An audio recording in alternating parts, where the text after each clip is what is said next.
Welcome to episode 29 of the A Strings podcast.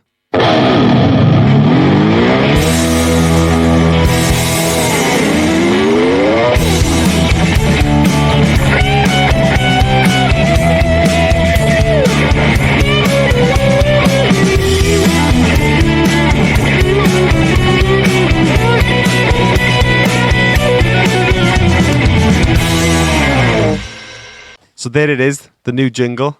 What do you think of it? Amazing. The best thing about the jingle was when you pitched the idea, you were spot on in key with no reference. And then you recorded it a day later. Yeah. And you were in key. Bang on. That's a little fact for you. How do you like the fresh news jingle? It wasn't what I was expecting. I don't recall making that. I haven't listened to the entire podcast all the way through yet, so I don't recall making that noise on the end of saying fresh. I think you've manipulated my... No, it's there. No. So let's have a roll call. Andrew here. Adam here. Tom here. And Leyton. Oh, who is this I see before me? So we got today Leyton from Neath Music, one of our kind of neighbour shops, I guess. He's got my name wrong. He's got the shop name wrong. Terrible. Oh. Terrible. What did you say? I said Neath Music, and it's not Neath Music, it's the music shop. That's insult number one. Wow. Diss number one. It was under the guise of a nice friendly chat. Yeah. And then this. Things change once we go on here. Yeah. Consider this a dressing down. The dark side of the red light. I'm so sorry. Yeah. No, it's Neath Music. No, the music shop in Neath. Oh. We've welcomed you in with open arms. Already I've been caught out from ideas that I nicked when I visited. Okay. Well, you popped in Leyton's about an hour place. ago, didn't you? I did. So, and you've spotted some... He just casually said, I like what you've done with the display cabinets. I went, yeah. Oh, dear. The IKEA cabinets. Is that what yours are? It is. Where are ours from originally? IKEA, although I was given to them. Oh, they are IKEA. IKEA. Yeah, so we've been meaning to get Leyton in for a while to do a podcast with us, but we thought it'd be a good idea to do it for this episode because this is our kind of NAMM heavy episode. Yes. So we weren't planning on doing an episode so close to the last one, given that we have had about 2 or 3 months off, the one in between. But given that this is NAMM week, today is the first day of NAMM. It's Thursday, the 16th day. Yeah. And today's when a lot of the embargo dates have kind of been lifted on a lot of the gear. So we thought we'd get Leyton in to talk about some of the NAMM stuff. Yeah. And just kind of generally, literally talk shop. So how long have you been in the premises that you're in now? Because I got confused with Neath Music because that's where, I guess, you started off, wasn't it? Yes. So I was in Neath Music for 8 years, and we've currently been in the market for 4.5 years. Wow. Under the music shop, which has gone, it's flown by, really. Yeah. I remember you coming in, not because we got introduced by Dino, who's a big mate of ours, who's based in London. He's a DJ, but it wasn't through kind of trade that you got to know him. It was through iPop, wasn't it? That's right. It was through the agency that we play with, and he knew the people that run that. Yeah. And then somehow we got connected trade-wise. Yeah. So Leyton plays professional bass, not just bass. Professional bass. Yeah. He knows the notes of the fretboard. Yeah. Oh, I don't know about that. And so you had a gig in London or something, and I think you must have mentioned to him that you were starting up a shop. That's right. And he kind of put us in touch with each other and stuff. So I was thinking about this the other day. I was after some Veta drumsticks, yeah, and he just dumped them on you. And then I got a text one day saying, "Hey man, it's Andrew. You going to pick these sticks up anytime soon? They're kind of in the way." So then I came to get them. So it, absolutely flown by. And wrongly, it was my first opportunity to come and see you back in November down in the shop there, and I think I mentioned the podcast back then. It's a phenomenal kind of setup. You've got everything is laid out so nicely, and it's almost like one of those magic eye. I don't know if that's what I said before, but as you wander around the space, you just see more and more every time because things are kind of layered, I guess, aren't they? You got things just neatly kind of and cleverly kind of arranged, and it's the amount of stuff you got there is phenomenal. Thank you. You sell the shop better than I do. So we see a lot of the same people, reps, and we do similar kind of lines as each other. I think that's a good thing because it's nice. I think a lot of people from the outside the industry, assume that it's a bit like Anchorman, where all the music shops kind of get together and have a bit of a fight. But really, we all try and get on where we can. Yeah. So if I'm thinking of taking on a new line, I might drop you a text. Yeah. And it's good to speak honestly about it, really. I was talking to Andy from Barnes and Mullins yesterday, and he mentioned, I don't know if he'd been to see you or... He was coming to see me after you. There you go. And he said that, it's how great it is that we get on, because I think, in the majority of other areas of the UK, if there's a music shop within... I think there are more music shops within short distances in England, in as much as in a city you're going to get a few music shops that are fairly close to each other. Realistically, there's about 20 miles between us, I think. Yeah, it's And apart from 50 Cardiff, minutes down the road, it's not too bad. yeah. And apart from Cardiff, there's nowhere else, and so we are our, kind of closest kind of neighbouring shops kind of thing.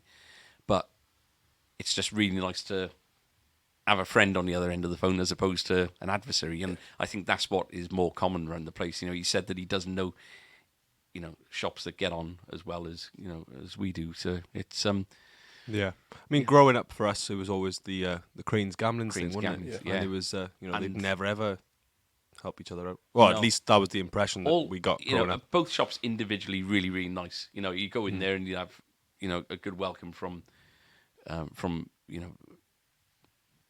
the staff kind of respectively. But, when it come to, it helped us out in the early days loads, because as opposed to recommend, somebody wanted a Fender, Cranes wouldn't send them up to Gamblins, they'd send them to us. And if somebody wanted a Vox or a Boss pedal or whatever, they wouldn't send them down to Cranes, they'd send them to us as well. So, we kind of won from that.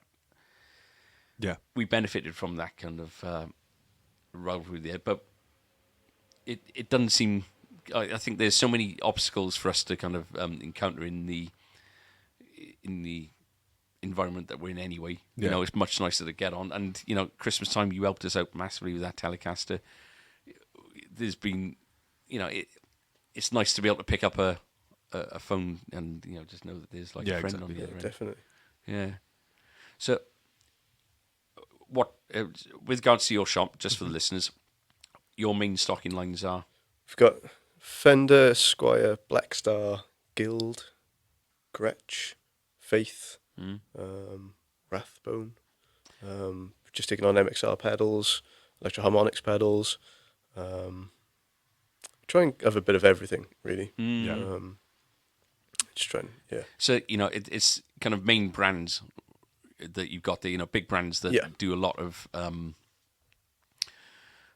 the social media stuff, but also dealerships. So, you share our kind of stress at times where, you can't just buy a Blackstar amp or a Squire guitar or whatever. You've got to fulfill a dealership kind of thing. So, it's...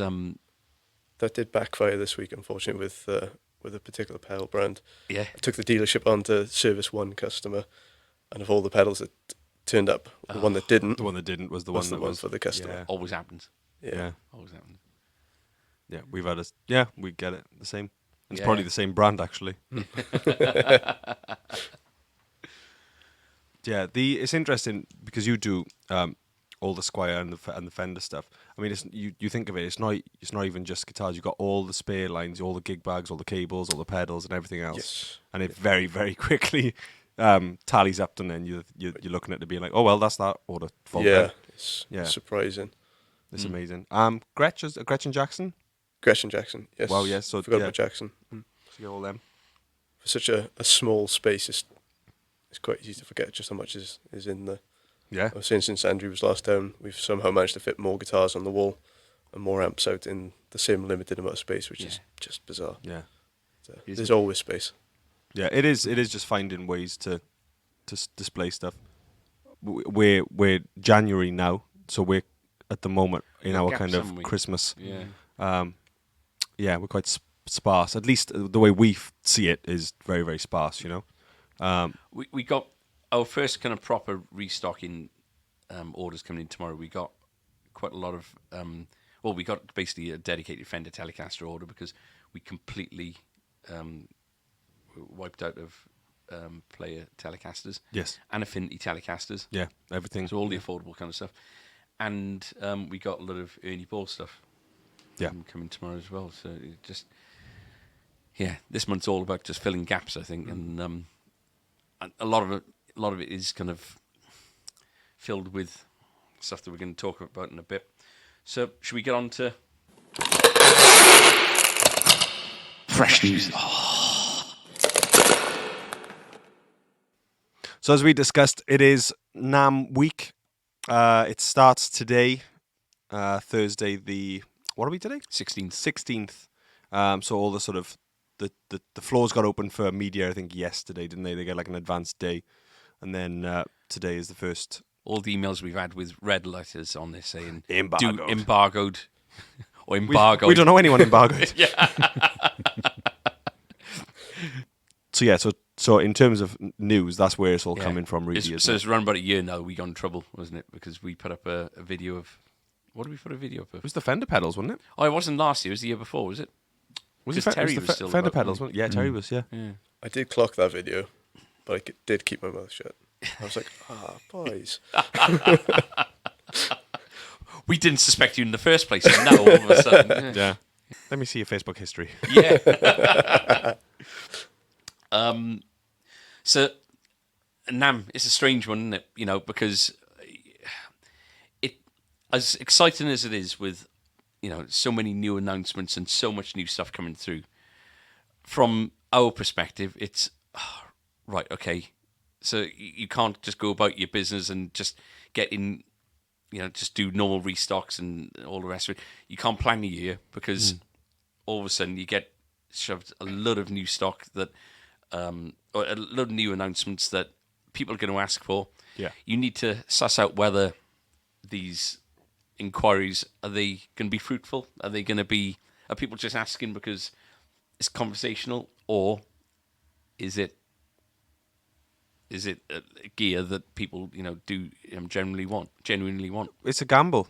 It's always a gamble. I think that especially when you've got lines like parallel universe stuff. So let's start with Fender then. Okay. So we had an email that comes through last week, and the one of it is all the Fender stuff. The other one is kind of all the Squier and acoustic bits and bobs.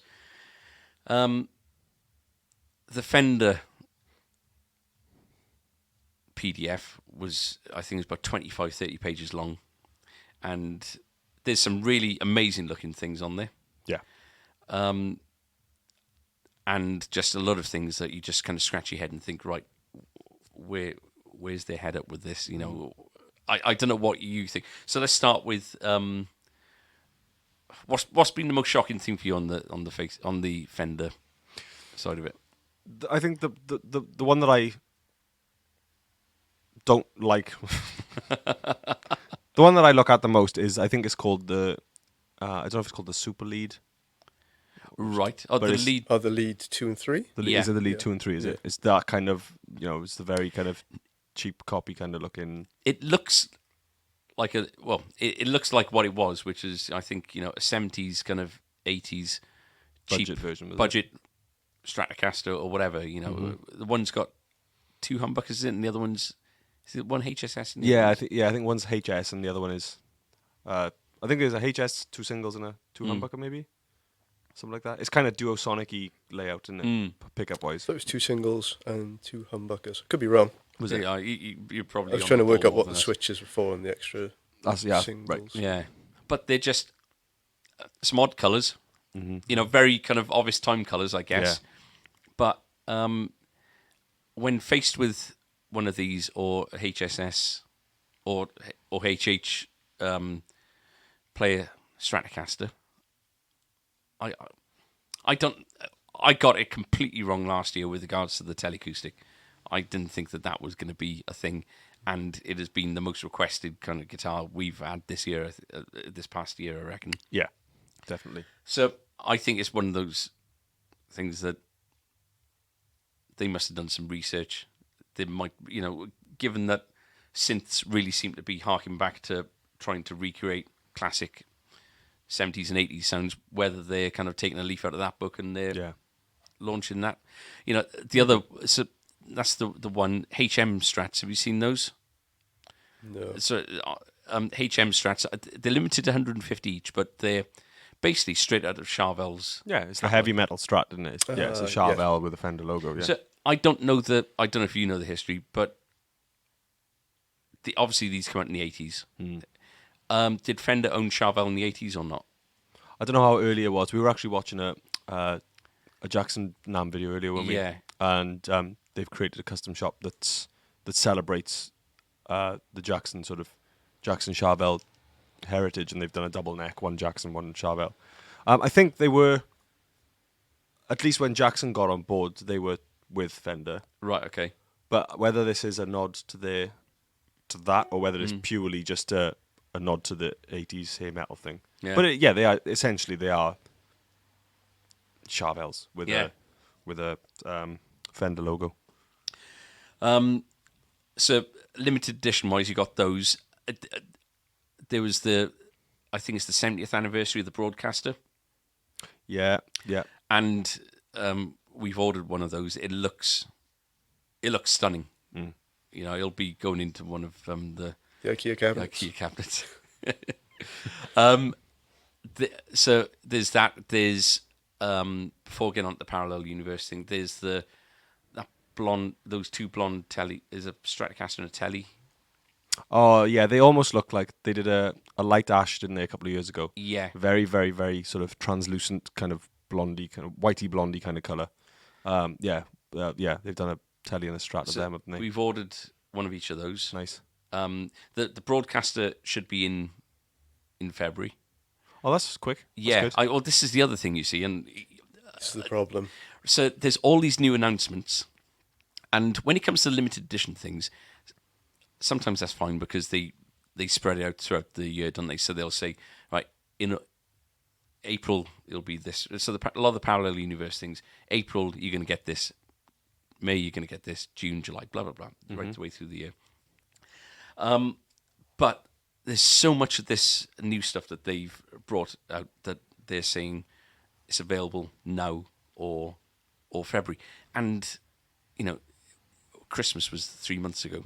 This isn't the kind of time of year that people with our kind of footfall and level of business, we don't want to be spending loads and loads of money because we haven't got the confidence that it's going to turn into cash. No, The product's it's difficult, isn't it? It's almost the Apple effect, I suppose, where it used to be they would announce something, then you could pre-order it, and then it would be released. Whereas I think their new strategy is to say it's available now, you can go and buy it. Yeah. And it seems to be that way, especially as you say after Christmas. You need to restock, but at the same time you need to think ahead to try and get the new stuff in as well. And it's just so difficult. And I think to know what to do. everyone we've spoken to, suppliers wise, seem to all have this mindset now of they seem to feel like it's a benefit. They're like, no, everything's ready and you can have it straight away. I think Blackstar are doing the same with these acoustic amps. Like everything's ready to go on launch. And I think a couple of other suppliers. The list is endless, but it seems to be that mentality of not so much like debuting it and being like, wait and see when it comes out. Available summer 2020. Yeah, they're not giving you opportunity to gauge public opinion. No. You got to get the orders in before. Yeah. It's that kind of scaremongering tactic. But I guess. But not. Sean is absolutely great to us. He, and I'm I know that he thinks the world of you as well. So I know that he never pressures you into going for anything, and he's the only rep that I really know who will give you his kind of gut feeling. He wasn't on board with the teleacoustics either. Whereas he was reserved with that, and I completely agree with him. But then he said, "Right, I was wrong, so we've missed out with that one," kind of thing.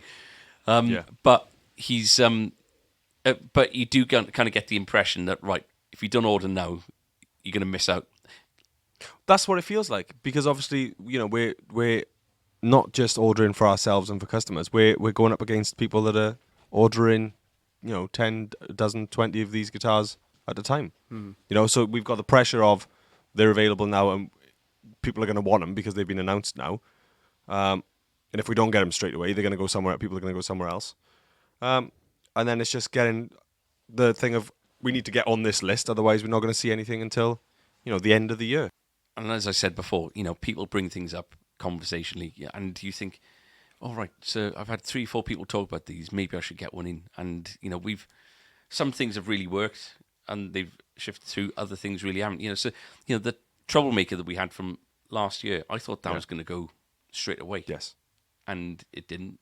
So the Parallel Universe stuff, there's some really, really odd stuff. So odd that I really like some of it. So there's the Maverick Dorado, is it? Yeah. So it's a really odd looking thing. Yeah.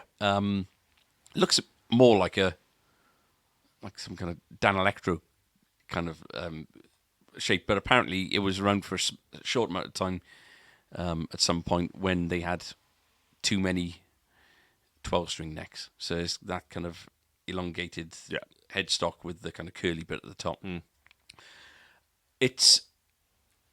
But they're going for things 2,200, and Is that what they are? Is that kind of the price point? So, they're quite, so you kind of think, right, that's really cool, and someone somewhere is going to love that. But it's a risk, and like I say, for the big guys, they can say, yeah, we'll have X amount of those without even thinking about it. Yeah. For us, everything is much more of a consideration. Isn't it? Yeah, it's a big expensive gamble on, especially this year on some of the limited edition stuff. Yeah. Unless you've got a surefire, like for us, the Meteora, we knew that someone was there waiting for it. Unless you've got someone saying, "Get me one, I want one," everything's a risk, really. Yeah. Getting in, choosing what color player Strat you want is a risk, because you could have, you pick the wrong color and it's going to be, on the shelf for, 6-8 months, if not more. So it is a risk, and especially when we're talking, that's that's some tasty stuff. You're scratching a custom shop there. Yeah. At that price. Yeah. Well, I think a lot of these Parallel Universe things are at that just level. a hair away from kind of custom shop anyway. But the Troublemaker in white, which is like a it's like a Gibson custom, Les Paul custom, Les Paul custom, Alpine, like an Alpine white with gold. Got one of those on order. I think they're due around about September, October or so. That's better. Yeah. When you've got the breathing space to be like, okay, we know what's coming, rather than next month. Yeah. It's crazy.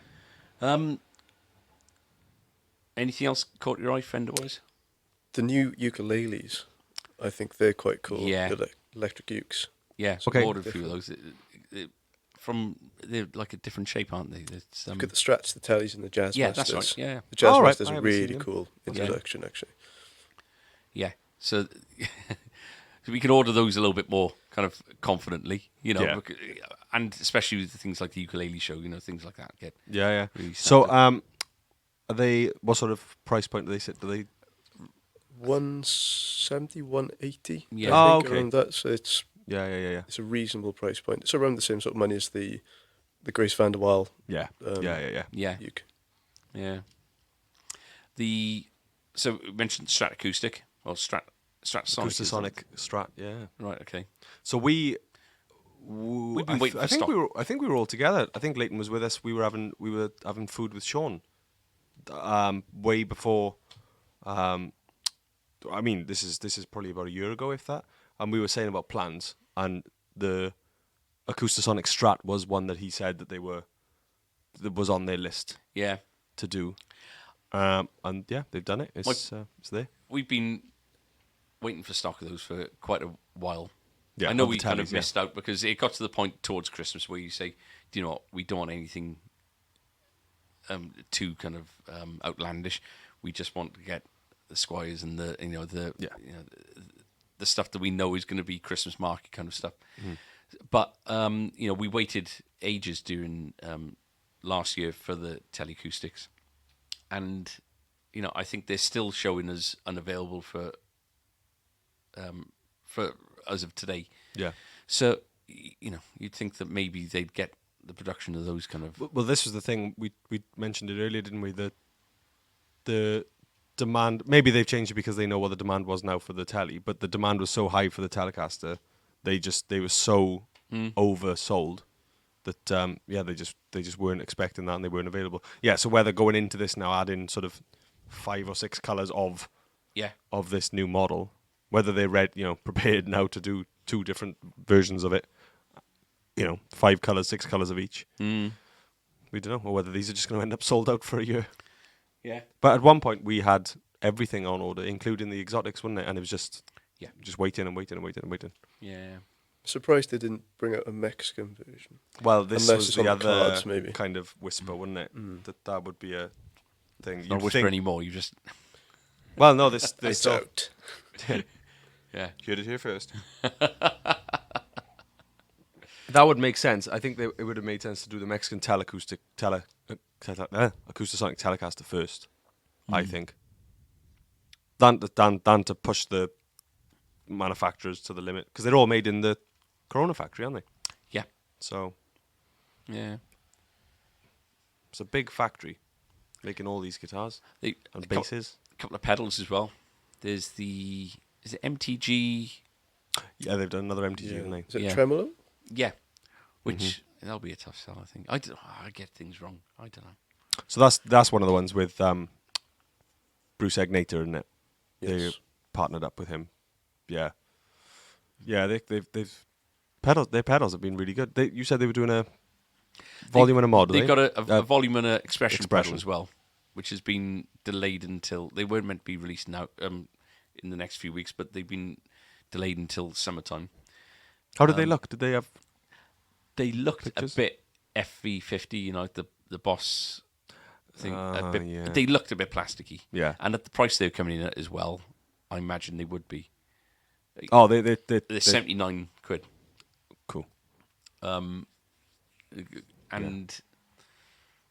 I can't imagine, something as, with a die-cast box, like any of the other Fender pedals, it's just a one-piece kind of, or it's a very simple kind of construction with a treadle. Yeah. You got moving bits and all the rest. So I imagine they're more expensive to build, and I can't imagine them making anything as sturdy as like a Crybaby or anything like that for that price. Yeah, no. I haven't tried them, so maybe I'm wrong. And then Squire, not a great deal of Squire, because they tend to announce all the Squire stuff in Summer NAMM, don't they? Yeah, I think they just rolled out the 3rd phase of the Classic Vibe stuff?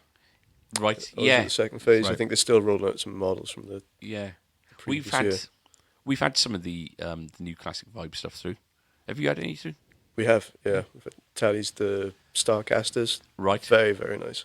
Very nicely finished. Yeah. The Starcasters look wicked. They did look wicked. Which ones did you get? The contemporaries or the normal? We got all of them. We got the Affinity. Oh, nice. We got the Affinity in, which is finished really nicely. That seems to catch the eye the most. The Natural Classic Vibe and the Blue Contemporary. Nice. We had just before Christmas, wasn't it, for Alan Watson? We had the 50s Strat and the 60s custom Tele. 50s Strat, 60s Tele you ordered, yeah. And he's happy with them. He brought the Strat back in, or was it the Tele? I can't remember. What was the first Strat? Yeah, the Strat back first, in. yeah. The fret ends are a bit sharp, and one or two other.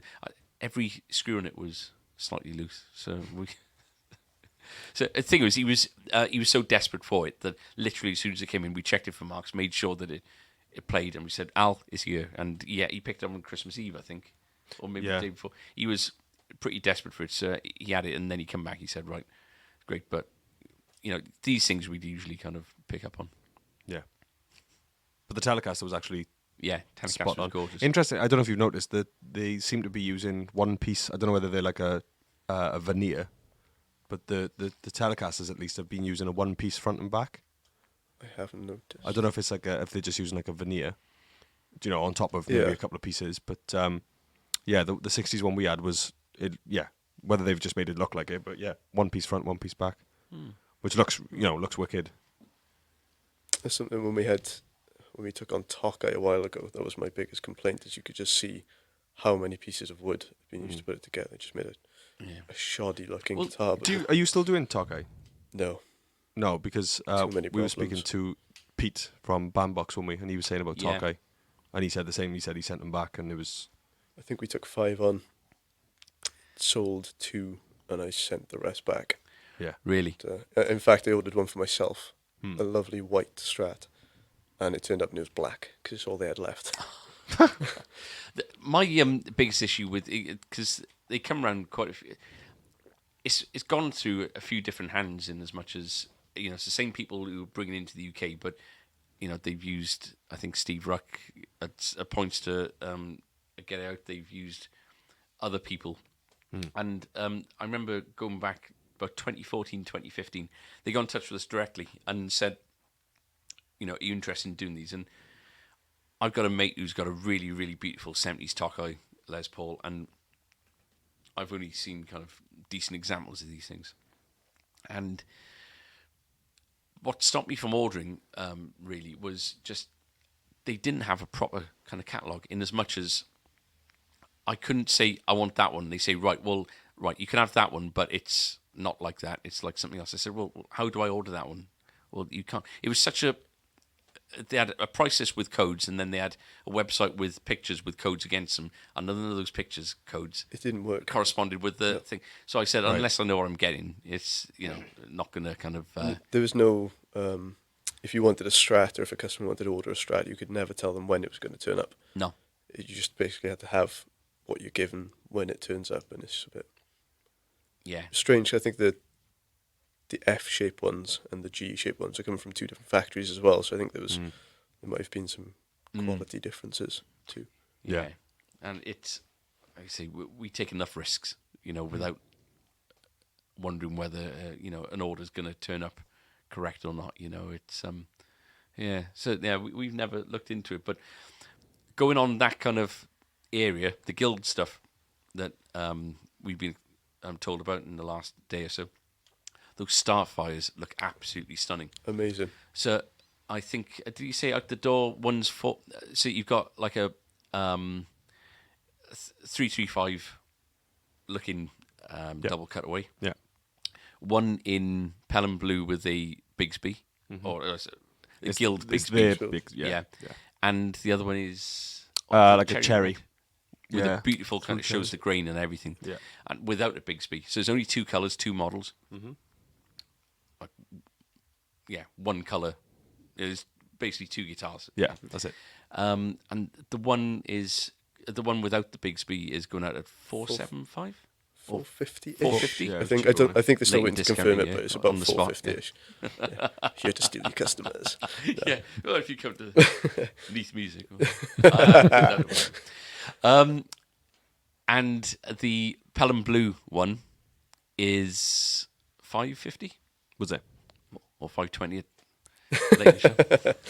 Yeah, it's about £100 difference between the 2, I think, wasn't it? Was it? Yeah. It's just looking at them, if they play and sound as well as they look, they're going to fly off the shelves. It was a no-brainer. I really liked that shape, but obviously the models before these ones are quite pricey. I think they were pushing more about the £700-800 mark, maybe, They were, if not more.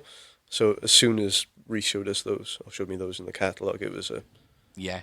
coming down. They've for- also got some single cutaways, which they're not as deep as the Gretches, no? So it kind of, they look, No. it's in the style of the Gretsch kind of single cutaway, Yeah, Chet Atkins looking. Kind of looks like thing. like a ES 175 or one like the 137. It's the Florentine cut, so like the sharp cutaway. I think back in the 60s, single cut. Guild did rip off Gibson in every kind of given opportunity, but they did really, really good jobs of it. Yeah. A good job of it. So And normally they're deep bodied, aren't they? But that's Yeah. the first question we asked. But apparently they are quite shallow. So to have something that is shallower on the lap than a Gretsch, yeah, because that tends to be not an issue, but it tends to be the thing that people don't expect is when they see a Gretsch and then they sit with it and they're like, oh, actually, flipping heck, that's yeah. a that's a big old guitar. Some nice looking acoustics as well. Yeah, some really nice. They're doing a really nice color for this, or nice stain for this year, California Burst, Yeah, which is the closest thing is kind of the Blood Moon color. but more natural kind of thing. In Yeah, as much as it doesn't look. It's not a gloss either, is No. it? It looks like it's just a natural finish. And Jumbo Junior. Yeah, they're doing a limited maple with Paducah binding. It's fancy looking. And good, Yeah. and the price wise, it's Yeah. it's not crazy. It was 5 something, was it? Yeah, they think it's going to be between about 5 and 6, I think. But yeah. it looks worth every penny, I think. Yeah. It would definitely rival the Baby Martins and Baby Exactly. Tails. And it's made of wood, which is always a bonus. It's made of tree wood, as the Korg boys would say. I was disappointed to see that they've got the Starfire guitars, but Not there the is no bass. cheaper Starfire bass. Yeah. Was it short scale, the Starfire bass? I don't know. They do really well with those because it's basically an SG bass, isn't it? Yeah. Yeah. Am I thinking of the right thing? Yeah. It's a bit bigger. It's got the SG style pickup on it. It's got the They did an SG style guitar, didn't they? Right. yes. Because we had, I don't know if you remember, we had a 60s one. We sold it on behalf of that RAC man. Early days. Well, early-ish days from Was it? 2015-ish. But yeah, they did an SG. I always thought that was called the Starfire, so obviously wrong with that. But hopefully they'll bring that back at some point. Again, like I say, they really kind of targeting Gibson shapes, but not not Les Paul. Yeah. But I'm sure they did like an SG bass kind of SG looking bass as well at some point. We have to do some research. Yeah. It's what we should do before we do every podcast. And it doesn't happen. Vox. Loads of stuff from Vox. Yeah. Well, the Vox Korg collective. So they've got a lot of stuff. Yeah. New tube loaded pedals. So, which from what I gather, is basically the MV50s in a pedal. Yeah, so they are overdrives. They're not sort of amps in boxes. No, so voiced, I guess. So you'd have the rock one, the metal one, the. Well, yeah, they're not. They are just overdrive pedals. Are they? Yeah, they are. They're not sort of. They're not going after the same thing the MVs are doing. Right. But they are new tube loaded. Yeah, so there's 4 of them. Do you remember when they brought out those tone? Is it Tone Zone or there was really, really The big ones with the fake valves in them. yeah. Yeah. So basically, I think it was not long after we kind of started here.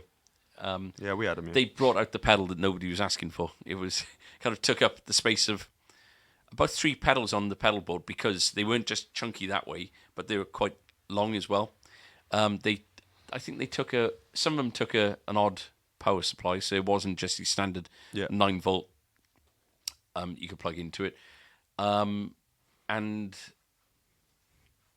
yeah, they kind of missed out on the late 80s kind of luminous green, yellow, pink kind of styling of the colours of it. It was it was like the double decker drive on that's right. taxi fuzz. Analog delay, or was it digital? No, it's digital delay. Yeah, And but they had something like this fake kind of plastic dome on top, as if there was a valve in there. Yeah. Some of them did have valves, but others didn't. So what one are these like? Are they? No, these look like the new Peterson strobe. Oh, nice. That's what they look like. That's the closest thing they look. I think, just on the front of it. Have you heard any demos or anything? Nothing at all yet.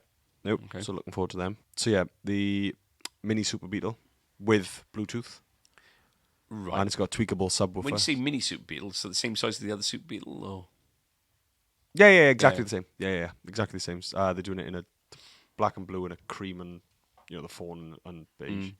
But there's tweakable.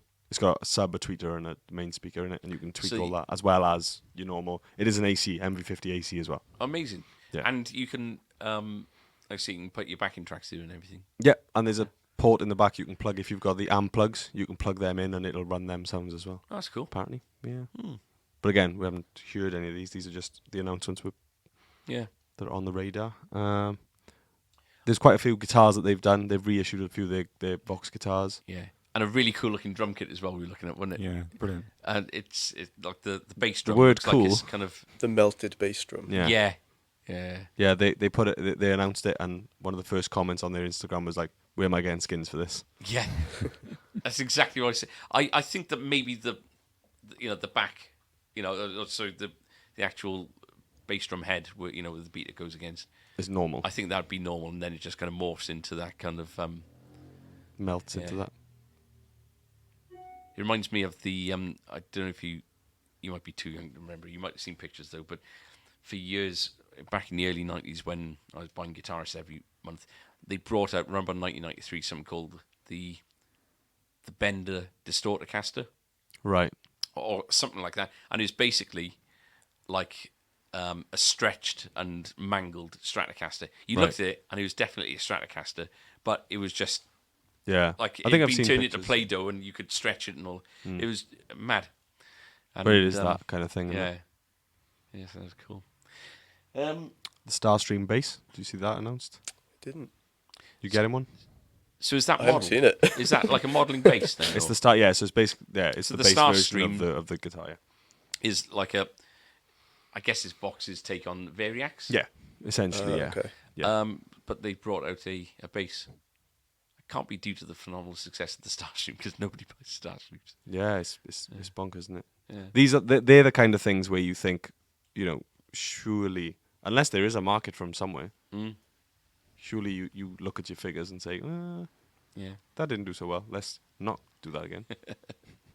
But maybe they do. Maybe they're big in Azerbaijan. I don't know. Black Star. Mm-hmm. I think the focus of their event, NAMM event, is the Sonnet Sonnet, yeah, the acoustic amps. Kind of makes sense because they got everything else covered. Obviously guitar, but electric guitar, but they got the bass, the bass and that kind of thing sorted. So Yeah. I think it's something that I've been asked for the most is it? is something acoustic from Black Star. And it's something that frequently people say, well, why don't they do anything? So when it was mentioned that they were bringing something out, I was quite excited about this one. Yeah, it looks really nice. It where you got everything else, in the acoustic kind of world seems to be that kind of brownish kind of mauve kind of color. It is black plastic, but it looks like a piece of technology kind of thing, doesn't it? So I don't know much about the specs of it. I haven't seen anything. I saw the debut video today, Right. but I haven't. Sounds nice. I haven't seen anything spec-wise. Steve on Yes, there? so far. No. There's an acoustic player, but crazy kind of tapping all over the place. Yeah. John Gomm. Is it John Gomm? Is it? I Yeah. think so, yeah. I think he was in some way involved. I was mentioned earlier on, I was digging through the image archive of Yeah. Black Star and found this folder I hadn't seen before, and it was for the Sonnet stuff. And he was quite heavily involved in designing the amp to get proper bottom end out of it and things, which is something that most acoustic amps apparently lack. But it looks really small. Either Yeah. he's really, really big, or the amp is really small. So it's a 60 watt and 120 watt version. Yeah, I think so. is that right? Or maybe a 50 and 100, something like that. So it's kind of targeting the Fishman load boxes by the with Yeah. regards to. And the Boss ones are the same wattage, I think. Yeah, of course. 1620. Yeah. Has it got like Bluetooth or anything like that, or is it like just a standard kind of auxiliary in? And I know it's Not- got USB out. I don't know Yeah, I haven't much seen about it at anything yet all, actually. yeah, I did But it'll be phone, good to see him. I did phone on the way up to try and get some sort of idea of spec and pricing, but it's still very much yeah, in the Quite. dark kind of thing. Well, yeah, the Steve was really excited about them when we spoke to him about it before Christmas, and I think that we're going to try and get some kind of Black Star event going on in the shop Yes. in the next couple of months. Yeah, there was a mention of getting them into video as well, wasn't there? Yeah, The Sonnets. yeah. So it's a 60 and a 120. 16 Nice. 120. Yeah, they'll be good. And they would be targeting the same kind of price points as the Fishman and the Roland stuff as well, wouldn't they? Yeah. Because they don't bring anything out unless they can be competitive with it. We've had really good. So they've got a bass head coming out as well. I think a more powerful bass head, which, I think it's going to be really aimed at the the serious giggers. But we seem to have done well with the Unity. Yeah, it's they're a good amp. I don't know what you think as sort of bass player with the Unity I stuff? think they sound lovely. I was saying earlier on, they haven't shifted as well for us. So maybe my bass playing isn't that good when I'm down with them. Maybe it's down to me, not the amp. But everyone that plugs to it does seem to like the sound of it. The other thing that was really impressed with are the new amp plugs, the amp plug Right. flies. Yeah. Have you guys tried any of those? We've got them. We got We haven't had a chance So to we sit were with them. really confused with those at first because we've been doing those for years under the Vox kind of banner because Vox have had them out for it's the Donkey's Amplug years. too, so it's donkey's years they've had those Really out. long time. But apparently Amplug is some kind of Japanese kind of company, or maybe it's kind of Korg owned technology, and they've licensed it to Blackstar. The thing is, Blackstar have actually managed to kind of get one up on Vox because there's just one kind of guitar version which you can get everything from clean through to your kind of real metal. heavy stuff. Whereas Vox ones, you've got about 5 different flavors. So you've got clean, AC30, blues, rock, metal, Yeah. and something else. There were some artist ones, wasn't bass. Yeah. So the guitar ones have sold really well for us. Yeah. On the lead up to Christmas. Yeah. I think we sold out of ours as well on the guitar side of things. It was actually through Steve who told me to take one home and try it. Yeah. Because at this point I hadn't, and the bass one sounds so good. Does it? It's what I use now to learn songs. Yeah. But you've got drum patterns in there if you want to practice playing in time, which I don't do. No. And then I think you've got a clean, a compressed, and a distorted channel on the bass one. And then on the guitar, I don't know if you've noticed, you've got the effects as well, but I think there's 3 types of each effect. That's right. Yeah. So Yes, really, they kind really of clever. loaded it with. I think they've said, right, let's take every Vox one there is and put it in one kind of. And have one thing selling loads as opposed to because we have had people in the past coming back and buying a different flavour Vox. Yeah. So stuff that we don't do. Yes. Gibson seem to be all about the artist endorsements this year, don't they? So the Yeah. Sheryl Crow has got a really nice looking acoustic. And obviously the big announcement is Slash, isn't it? Yeah. So you've got like just a load of. So I think there's four Les Pauls and 2 acoustics. Can I be controversial and break open the biscuits? Because this news section seems to be lasting a little while. We'll still do the biscuit news, but can we have a biscuit? We couldn't make it to Biscuit News before cracking them open. But yeah, you carry on. So 4 Les Pauls and 2 acoustics. I think the Les Pauls are just from different sort of eras of his kind of career. They smell good? Yeah. Don't say what they are. We'll say what they are later. Okay. Tony Iommi's got a signature SG as well. Whether Gibson. Yeah. Because I thought that he used, what do you call him? John Birch. Oh, okay. I'm not And- sure. Yeah, and I thought as well, I might be completely wrong with this, but I thought he had Guild back in the day as well. All right. But I didn't think he was a. Do you know what? Yeah, he was a Gibson user because have you seen that thing? It's a little bit of old news now, I guess, at this point. But he commented on a video that somebody put up.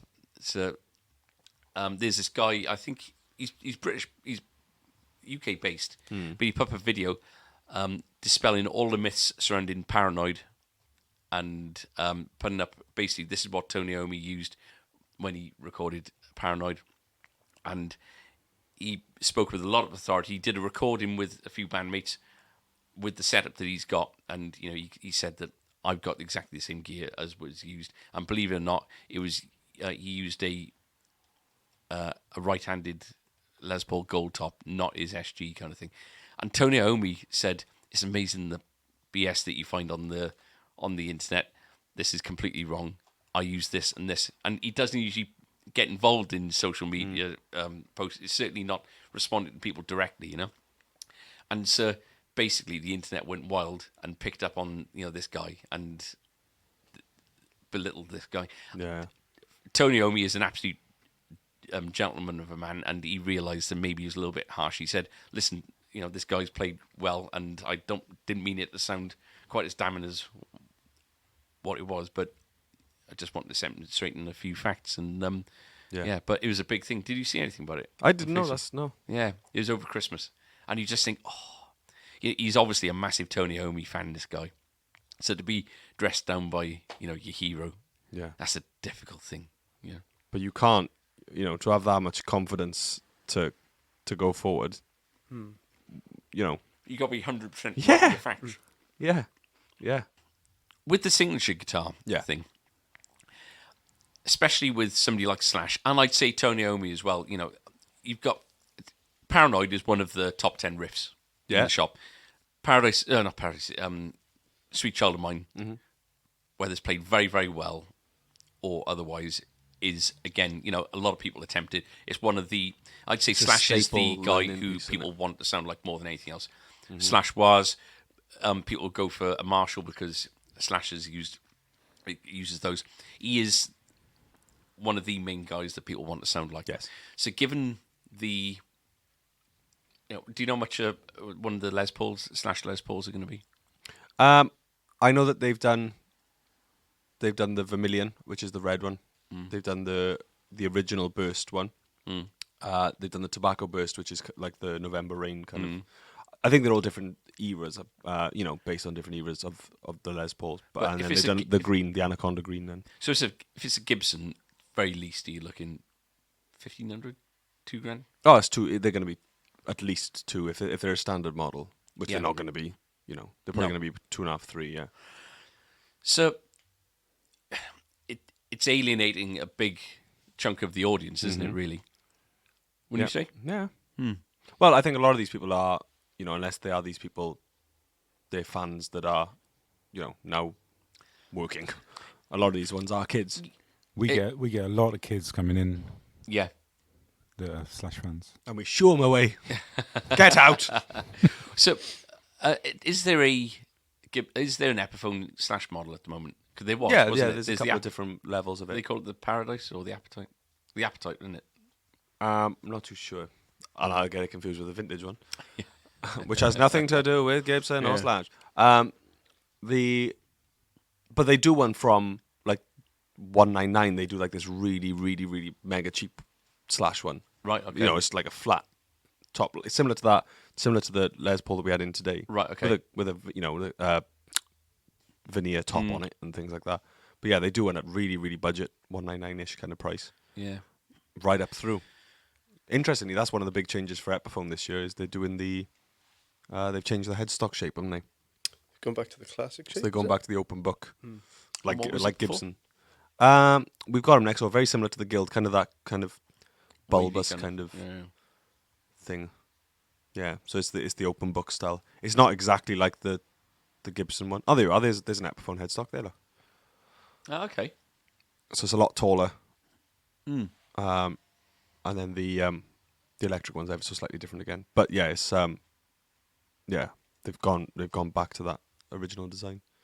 There's a lot more models this year as well.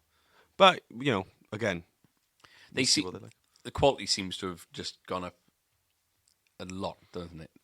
Yeah, they seem to be And finding their feet to again. get yourself back on track, he's doing exactly the right things. He's associating the brand with the people that have made the brand what it is. Yeah.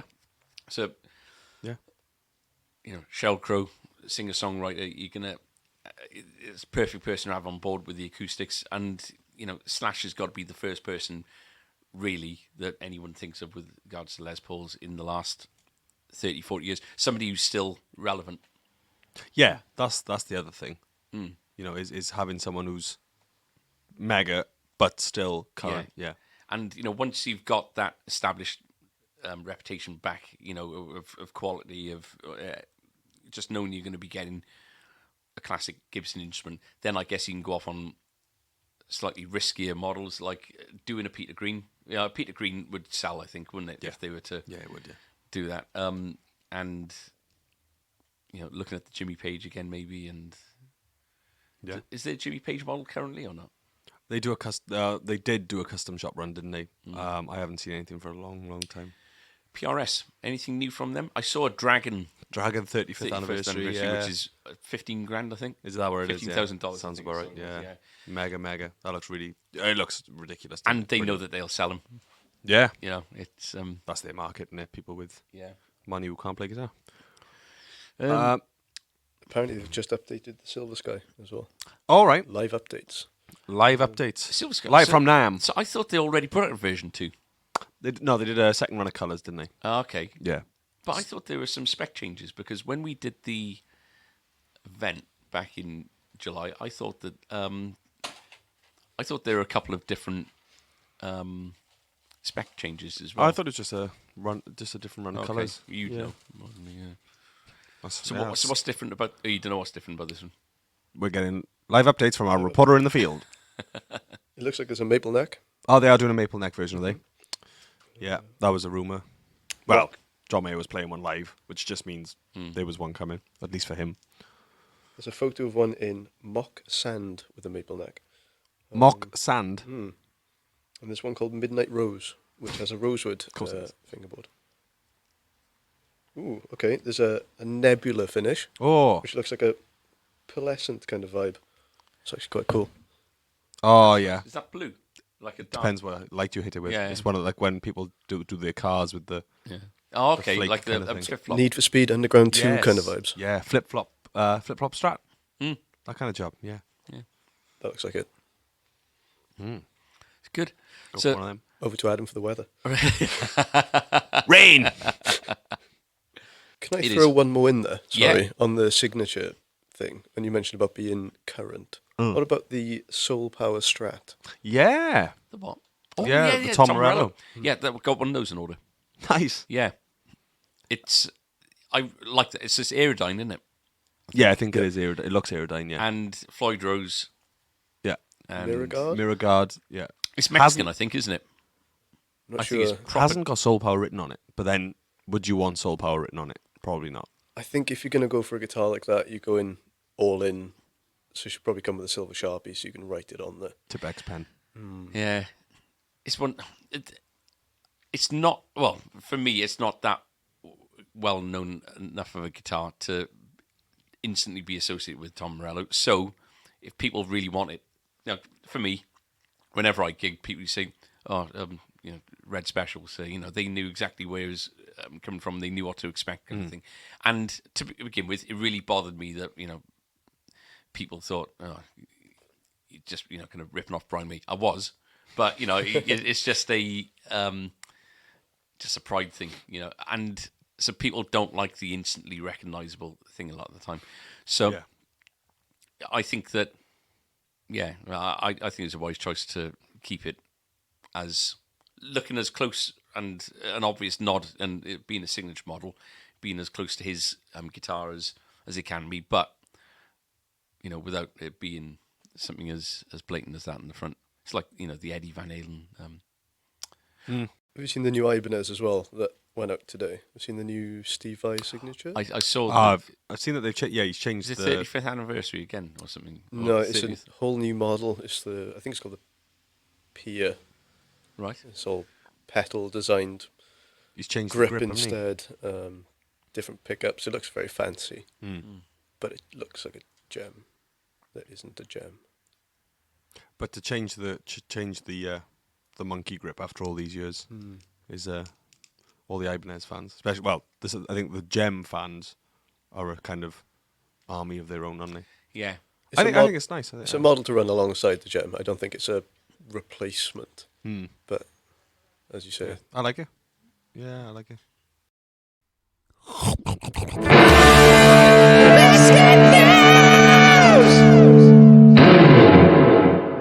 So we've decided that this is probably going to be the last Biscuit news.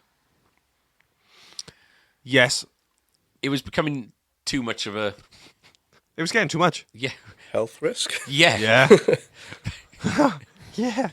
The reason you don't hear anything from Tom is because he's doubled in weight and he can't actually breathe properly. He's on a nebulizer. You hear a crunch now and again. But it's kind of got to the point where we're getting too many Biscuit Sue, which sounds incredibly ungrateful. What? What you? No, it does. It does. It sounds very. But it is ungrateful. funny. Yeah. But there's only so many biscuits we can eat in a week, and I guess that it started off as an experiment with regards to who's listening and who's paying attention with regards to reps more than anything else. And well, we know who's on our side and who isn't. Yeah. So this week we've had so starting from Friday, we had Mark from Gretsch, Yes. from Fender. He came in. He brought in quite a bit, didn't he? He brought in Yeah, we definitely had donuts off him. donuts and something else, I think. Definitely had donuts off him. I know that you saw Andy on Tuesday, didn't you? Did he bring anything in? Andy Barnesman. No, Marshall. Oh, Marshall. Yeah, he brought in. Oh, the Mars. Oh, the Mars and the Twix. Wow, yeah, Yeah. revelation, right? So, Mars biscuits and Twix biscuits. Amazing. They were really amazing. So, yeah, I think it was you and Tristan and Andy preferred the Mars ones. I preferred the Twix, but they all disappeared. Yeah, that's only since Tuesday. We're only talking 48 hours ago. Yeah. This is the problem. Yeah. Elwyn came in. Yes. Was it yesterday or Yesterday. Yesterday. So Elwyn brought in his biscuit choice was Percy's cream biscuits and the salted caramel centres, which is what we've been eating now, Which trying our best to be Yeah. quiet. Which But is he's also amazing. tried his best to remedy your oyster My aversion situation. to oysters now. Yeah. So he brought in these oyster biscuits, which had like a They were wafers. They yeah, were like the wafers you like get on an chocolate- ice cream van. Yeah, with like chocolate and Chocolate and part of coconut it. and marshmallow then inside. marshmallows, and like the tonics kind of inside, wasn't it? Like that kind of Yeah. foamy kind of Yeah. marshmallow. So yeah. Foamy goo. Foamy goo. Yes. So and then yesterday afternoon we had Marcus Yeah. from Germany. So Marcus provided what I think was certainly my top 3 highlight of Oh, without doubt. 2019 with the Portuguese chocolate salami. Oh, Do you remember that? it was delicious. It was amazing. So this was a Portuguese chocolate salami with like biscuit bits wrapped in foil, and you basically cut yourself a bit like a piece of salami, and It was amazing. it was that was top. it was definitely in my top 2 or 3. It was amazing. Yeah. So anyway, he came in yesterday visiting us after Christmas, and he brought these kind of Leberkuchen biscuits, which are That's the second bag. second bag. He brought 2. One in each hand, a bag in each hand. They were so heavy.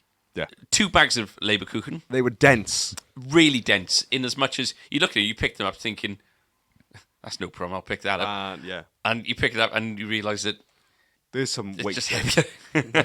Yeah, there's a lot of heft in there. And there's like different ones. There was like the But iced ones. no then flour, chocolate ones. and very little sugar, but lots of kind of nuts and all these types of things. Lots of ginger. Yeah, lots Tastes of ginger as yeah, well. So very, very as far as this kind of snack goes, very, very healthy.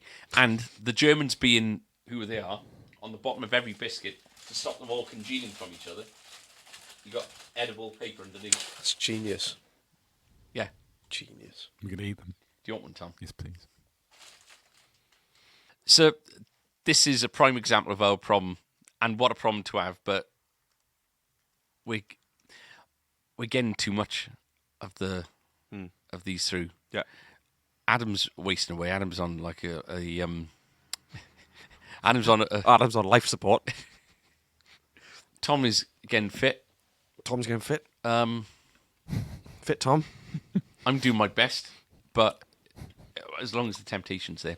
So That's the thing. If it's here, it's we'll gonna eat get it. eaten. Yeah. So we're gonna. Why don't we say we'll put it on hiatus? I think now would be the time to give them my address. Okay. Oh, yeah. So the people that were going to Yeah. bring you biscuits. So what was it? Neath music. Oh right. Yeah. So yeah, let's send some gift aid to Leyton. Tell them where the shop is. Yeah. Well, go on. So Stall 46 Neath Indoor Market, near the Thai Cafe.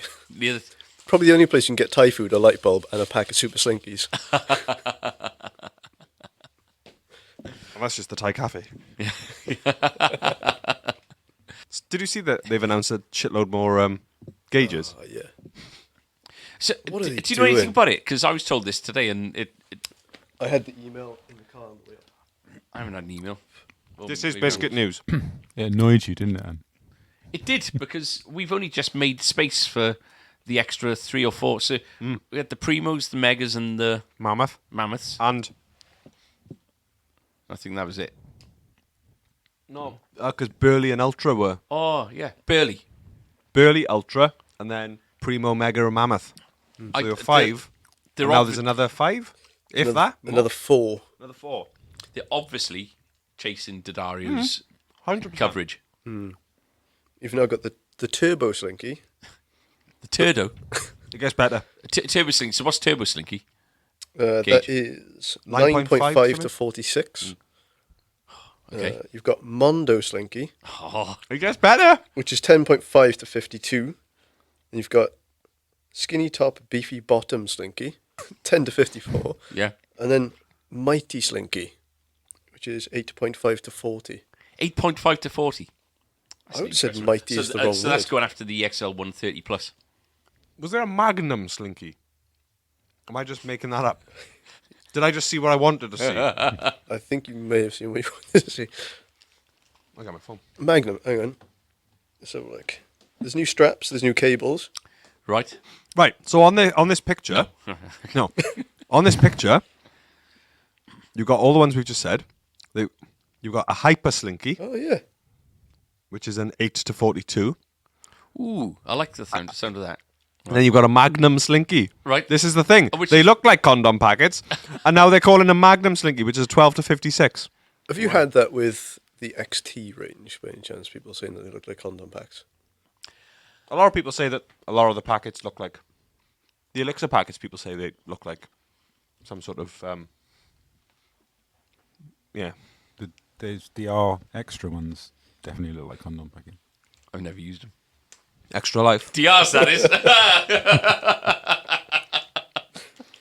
You use the fluorescent ones, haven't you? You are. You've used the fluorescent ones. I don't indulge in any of that dirtiness. My parents listen to this podcast, I'll have you know. A filthy mind this last couple of months. Have you noticed that, Ed? Yeah. So as a bit of a competition, we've decided that in celebration of Ernie Ball's amazing new names for their slinkies, in addition to the mountain of gauges they've already got, can you come up with a better name? Mountain Slinky, straight away. The Mountain Slinky. Have they done jumbo yet? No, but you can't have Jumbo because Tom's just said Jumbo. Yeah. So that's Jumbo's out. And Mountain. And Mountain, of course, which was the first thing that would spring to your mind. But the 3 best names, we'll give a free set of Slinkies next time we're in the shop, Yep. or let us know where you are and we'll send them out. And we'll pass on your idea to Ernie Ball. We will. We promise you we'll send the ideas on to Ernie Ball. A strings will fix it for you. So either leave a comment in the podcast Or tell us yourself in person. or tell us yourself, or Facebook, YouTube, Twitter. Just be a random YouTube comment. Girth this link is. I did bring you biscuits, but I'm just going to take them next door to the tanning place instead. They'll enjoy them. There you So, well, go. Now that I know you don't want them, no. Well, what have you got? What You know, bet- Let's crack them up. let's What not be better way to rash. celebrate the last one? Yeah. they're from M&S. Oh, Ooh. it started well. All butter Viennese milk chocolate Yes. dipped fingers. I'll have one of those straight away, please. Please. Catch.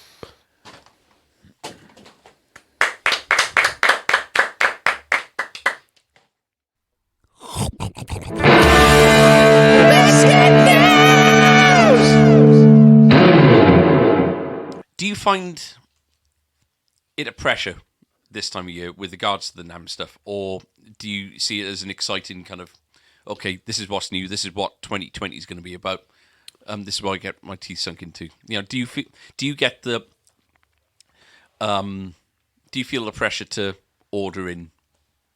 Yes. It's that difficult type thing where you have to balance what you think you would like, Yeah. what the customer would like, what will appropriately fill the gaps. I think we've been quite fortunate recently where we've sold some stuff and the new stuff will go in, it'll slot in nicely. Last year we took on a couple of the alternate reality things. We've still got a Meteora in stock. Loads of people have picked it up, played it, like it, but for some reason it hasn't quite worked out, and the same on the alternate reality. So that scares me a little bit on the more unusual stuff. Yeah, Like to maybe play it a bit safer, but it's so hard to know what to do. because there's the other value in having something like that. So you say that loads of people have come in and picked it up and have been coming interested in what you've got, but the fact that they've made the effort to come into the shop, they might have left with a set of strings, or maybe not. But there's people spend serious money on trying to get people, drawing people into their physical kind of premises. So there's that unknown factor, isn't there, with regards to the value that it's bringing you. It might not be the turnover, the turnaround in stock that you've bought a guitar in and you've sold it, but the amount of people it's drawn in. The PRSs that we had in the American line ones, we got them in thinking, well, do you know what? We've established the SE and the S2 line to the point whereby, our customers are expecting this kind of thing. Yeah. We get them in, and the amount of people it brought in, just footfall, just looking at the guitars and seeing what we got, was tremendous. That first 2 or 3 months or so, we really did get an increased amount of footfall, I think, and especially for PRS. Yeah. But then, as time goes on, as months go on, you look at things, and us going into a shop, we see expensive wallpaper because that's what they are until they sell. Other people coming in, they'll go into your place, they'll come in here, and we always get people, just marveling at the variety and the stock that we got. So as unpopular as they might seem, on the shelf as an item that goes through, if you had a dozen people come in to try a Meteora, you can't really put a price on that. I don't know. No, the other thing for me, which isn't a problem that you guys have, is physical space. Yeah. So it's knowing what stock to get, and it has to earn its place on the wall as well, I suppose. It's a strange one because when you've got other people that can stock literally everything, it's so hard to know and what's going to go, and the trends change, And the other thing being as well that we really struggle with, as in you and us, that the guys who can stock everything are the ones who are also discounting the hell out of the things, to the point whereby, like there's marshals out there where it actually physically making a loss on. It's yeah. It's going to be an interesting year, I think. I'm feeling really good coming into this year. I don't know you are. Same. It's the whole political thing, as whether things have turned out the way that you want or not. I think just the fact that there's a little bit of stability, people are coming into the shop not feeling quite as burdened. I think A cloud is definitely lifted. Since and so far, this year, we're only 16 days into it, but we've had some serious inquiries and some very good kind of some good converted sales. So it's it kind of feels different to how it did just last year, even January last year. January last year, there was a lot of kind of nervousness, and I just think people just seem a little less heavy. Do you know what I mean? Yeah. Yeah, definitely feels that way. Talking to reps, I think that they're expecting quite a few casualties. It's to be expected. There always are. As we were talking a little bit earlier, like we're not on the high street. You're where you are. You're accessible from the high street, but it's we haven't got the burdens of having the kind of high street rates that a lot of other shops have got and are struggling with. So it's I wouldn't be surprised if there are quite a few more casualties this year. an interesting thing that I found post-Christmas, a lot of people have had their fingers burned a little bit with the online thing, which I think is interesting, and people are now starting to come around to the idea of why they need a shop as well, which I think is quite cool. Massively. I think we've noticed there's our saving grace is that we sell guitars.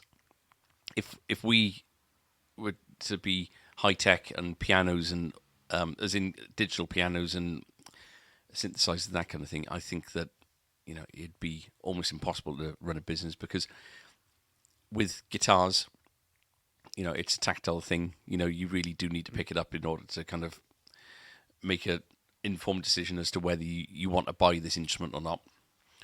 But whereas people do buy guitars online. By the sounds of it, you had experiences, and we did on Christmas Eve, didn't we? Yeah. We had a woman who bought a Jackson, and was it an amp? Was it a package kind of thing, or was it? Not too sure. It was a tidy Jackson, wasn't it? It was like a soloist or something. So yeah, it was a. So they literally come in on Christmas Eve. They ordered a guitar from one of the big three online, and it was meant to be dispatched on the 16th to arrive on the 20th. The 20th came, and they said it'll be here on the 23rd. On the 24th, she looked at the tracking, due for delivery on the 2nd. And she had an autistic son, and it really was a case of this is going to ruin Christmas. She came in. I think she was a previous customer from us before, I think, wasn't it? It's Well, she'd popped in literally, I think, the day or two before to buy some accessories for it. right, And not knowing that we. And she said, she said about it, and she was looking at the Jacksons on it, and she said, I've ordered one, and it hasn't come. And I said, what is it you've ordered, just to see if we had anything similar, just to say we've got something here if it goes wrong. But yeah, to have that email. Yeah, Christmas Eve. Christmas The email? Eve. Yeah. So she came in, and this. She was obviously going to claim a refund from them and have her money back, but Christmas time, most expensive part of the year for most people. Yeah. Not everyone's got the facility to, or the means rather, to be able to buy the main Christmas present for their child twice. Yeah. You know what I mean? That's really, it's out of order. It's nothing like picking something up and walking away with it. It's the only certainty, isn't there, when you're buying things like that? Yeah. So, did you have something similar? I had a couple of people that had bought sort of classical guitars for their kids off Amazon. I don't know if I'm allowed to say Amazon. Yeah. But they turned up and they were smaller than what they thought they were going to be, sort of bigger in the picture sort of thing. Yeah. And they would bring them in to me to tune them, and you could see that they're not instruments, are not functioning. Yeah. And it's quite hard then to try and deliver to them that it's not a suitable instrument, or it's not a real instrument for someone, without sounding like you're just trying to sell them something else. Yeah. Yeah. And, I think a lot of people appreciate the honesty. Yeah. But it's so hard now to try and get that across without saying I'm trying to. Yeah, say something else. absolutely. It's because you can hear yourself as you're talking, in as much as if somebody was to say, if you were to go to somebody with something and they were to say those words back to you, you might think, well, he's saying that because he wants me to buy their product. This is perfectly good. But you must have this as one of your most popular kind of retorts is, well, I didn't want to spend much because he might not use it it might gather dust. You get what you pay for. Yeah. And, if you're going to buy something that is not fit for purpose, they're not going to want to play it. And all of a sudden they're put off guitar. They're almost kind of development prevention items, aren't they? Yeah. Yeah. I think there was a Fender statistic, wasn't there, where 1 in 10 people stick with the guitar, or at least that's out in the States. So it's quite. Yeah. It's not a high number of people that stay with it. So if you're already limiting their chances with an unsuitable instrument, then it's because people are box shifting. I suppose they don't care at the end of the day. Whereas I think, like you guys and Like I would like to think that people that can see that we genuinely care and we invest in the customers, whereas the other Yeah. people, it's a case of chuck a label on the box and that's the end of it. Yeah. This is going to sound very loving, and very cheesy now, so I'm trying to be careful how I say this, but I think that the reason, not the only reason why we get on, but the benefit and where we see the value in us cooperating, so we had a customer where there's a story happened to us just before Christmas. We sold a Telecaster to a good returning customer, and the pickup stopped working, so we sent it back to Fender, and Fender took quite a while to fix it because I think they had quite just a lot didn't have the pickup. they didn't have the pickup right, so it took a good kind of 3 weeks or so to get the guitar fixed. It arrived back and it had two big kind of crunches on the guitar which weren't there before. So I called the customer and said, he'd already been chasing the guitar, and we said, listen, the guitar's come back, but it's dinged. And he said, do you know what? Give me my money back. I'll have to look elsewhere. He said, I know it's not your fault. I said, give me a couple of minutes. Let me see if I can sort something out. You very graciously helped us out with. You had exactly the guitar we needed. We met up in service station just before Christmas at 10 o'clock at night, kind of thing, and it everything worked. We were going to be, just by coincidence, we were there anyway, But and we managed to sort it out. But I think, apart from helping each other out, what's important for us is not letting our customers down. Yeah. And I think that's where we're 100% on the same page. Where Christmas is the most stressful time for me because I don't want to let anybody down. Yeah. That Monday, the 23rd, when we were told that, these Fender guitars are definitely coming through, at least 2 or 3 of which were going to be Christmas presents. First of all, they came through on the Monday, which was absolutely brilliant. But the thought of opening one of those boxes and them being dinged or whatever and ruining somebody's Christmas, it's, I'd hate that because I wouldn't want to be I wouldn't want the shop associated with that kind of disappointment, and you're exactly the same, which is why, it's beneficial for us to get on in the way that we do because, it's helps us out when we get into these kind of situations, It's, yeah.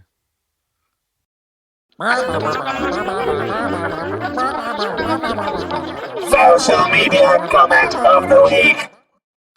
So, social media comment of the week. What have we got this week? I don't know why I printed so small. So, what video is it on? It is on the Fender American Strats. What's the difference? Right, okay.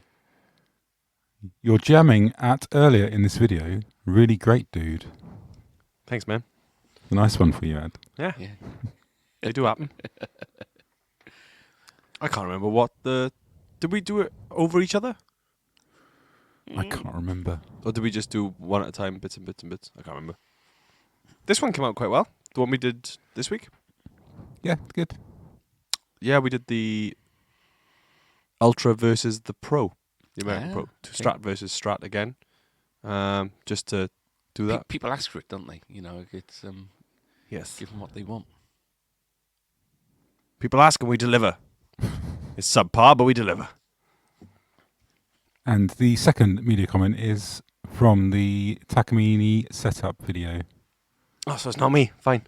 with Makoto. Makoto. This comment is from Yohef988.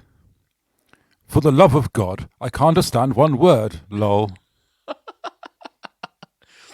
And that's a nice one. Yeah.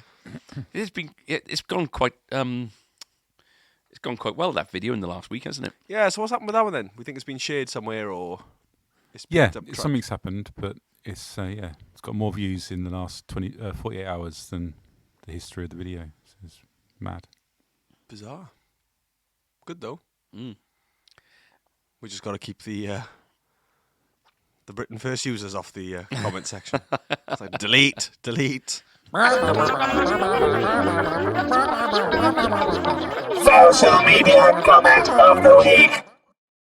So if we're having a biscuit hiatus, do you want to pick a top biscuit delivery that was done or given? I got my You're probably going to go with the. I've got my gut feelings about these things, but I don't want to seem. I don't want to pick favourites in as much as it's nothing to do with the person who brought No. these things in, because we've had a lot of generosity, haven't we? You know, from Steve, from Andy, from Elwyn, from That guy from Neath. Neath Music. Christina, You what? Christina. Marcus. Marcus. Well, Marcus, I think, is going to be the one that's responsible. I was gonna. Mark. What Andrew is saying is, it's not the person. It's not the person. It's the biscuit. It's the biscuit or the thing is it? I was going to choose the Portuguese chocolate salami. You should. Marcus's chocolate salami was delicious. But I don't think it can be considered truly a biscuit. No. True. I thought yours were very good. They're right. You get heartburn after one, though, don't you? Very rich. Tom made me a red special biscuit for my birthday, Yes, he did. which was very nice as well. It's bit like floppy. ginger, wasn't it? Yeah, Gingerbread. very nice. If I'm going to go for my favourite thing this year, I'd say it's the Portuguese chocolate salami. Nice. But that's not disrespecting everyone else. I will go with what reminds me of my childhood, so I'm going to go with Happy a time. snowball.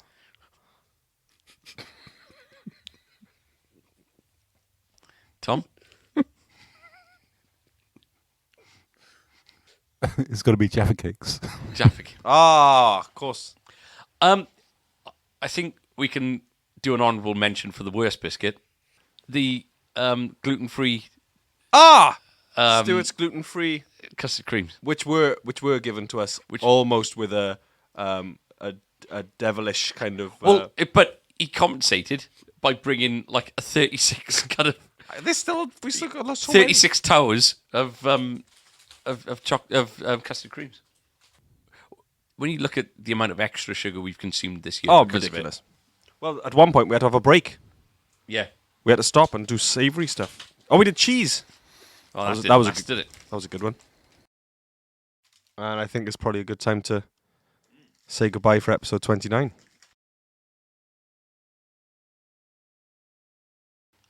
Been a pleasure having you here. Like, Thank you very much, gents. Thank you for the don't biscuits. nick any of our display ideas. I'll try not to. I like the IKEA cabinet idea. It's genuinely been a pleasure to be here. I'm surprised at how quiet Tom is. It's cool. He moves into chomp. Have you noticed that? Yeah, at the risk of sounding again soppy, but I genuinely appreciate the support from you all at D-Strings. It's not the easiest industry to get into, so it's nice to have people, as we mentioned earlier on, that are kind of on your side and have your back. 'Cause I think this day and age, everyone likes to see you struggle.